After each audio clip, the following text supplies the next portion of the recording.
ہم نے نوح کو ان کی قوم کے پاس بھیجا کہ اپنی قوم کو خبردار کرو قبل اس کے کہ ان پر کوئی دردناک عذاب آ کھڑا ہو۔ چنانچہ انہوں نے اپنی قوم سے کہا کہ اے میری قوم، میں تمہارے لیے ایک صاف صاف خبردار کرنے والا ہوں کہ اللہ کی عبادت کرو اور اس سے ڈرو اور میرا کہنا مانو۔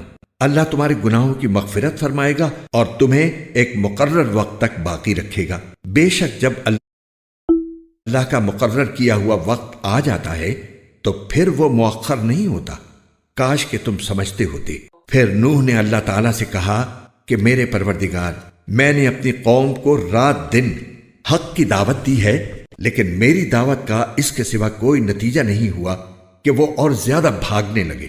اور میں نے جب بھی انہیں دعوت دی تاکہ آپ ان کی مغفرت فرمائیں تو انہوں نے اپنی انگلیاں اپنے کانوں میں دے لیں، اپنے کپڑے اپنے اوپر لپیٹ لیے، اپنی بات پر اڑے رہے اور تکبر ہی تکبر کا مظاہرہ کرتے رہے۔ پھر میں نے انہیں پکار پکار کر دعوت دی، پھر میں نے ان سے علانیہ بھی بات کی اور چپ کے بھی سمجھایا۔ چنانچہ میں نے کہا کہ اپنے پروردگار سے مغفرت مانگو، یقین جانو وہ بہت بخشنے والا ہے۔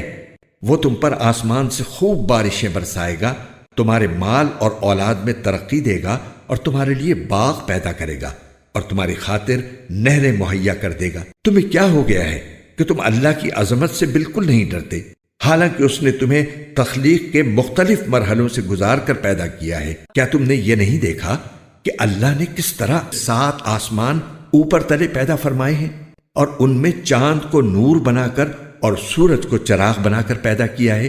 اور اللہ نے تمہیں زمین سے بہترین طریقے پر اگایا ہے، پھر وہ تمہیں دوبارہ اسی میں بھیج دے گا اور وہیں سے پھر باہر نکال کھڑا کرے گا۔ اور اللہ نے ہی تمہارے لیے زمین کو ایک فرش بنا دیا ہے تاکہ تم اس کے کھلے ہوئے راستوں پر چلو۔